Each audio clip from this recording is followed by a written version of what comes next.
आहा हा, अपने से बड़ों का सम्मान करना चाहिए। क्यों करना चाहिए? सुन, एक दिल्ली का लड़का यही रहता था पश्चिम बिहार में, नाम था चंगीलाल, बाप का नाम मंगूलाल। मंगूलाल का बेटा चंगीलाल गणित सीखने गया ऑक्सफोर्ड यूनिवर्सिटी में, गणित सीख कर आया।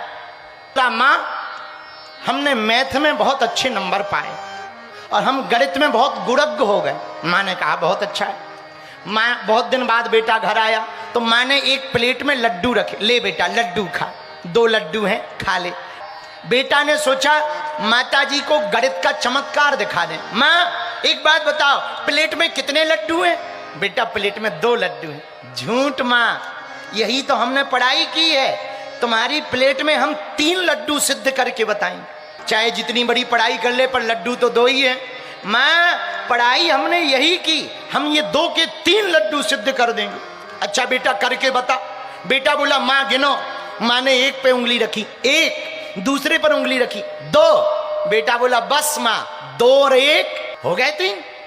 माँ बोली बेटा क्या पागल बना रहे हो, 3 है ही नहीं, लड्डू 2 है, फिर से गिनो।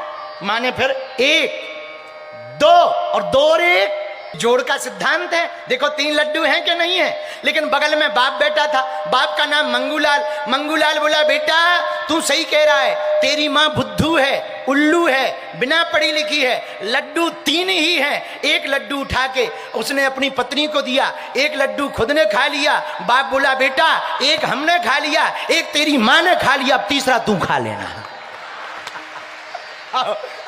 बताओ, अब उनकी गलत धरी की धरी रह गई, कोई काम की गलत ना भई। इस पढ़ाई को कहते हैं ज्ञान, लेकिन खा लेने को कहते हैं अनुभव।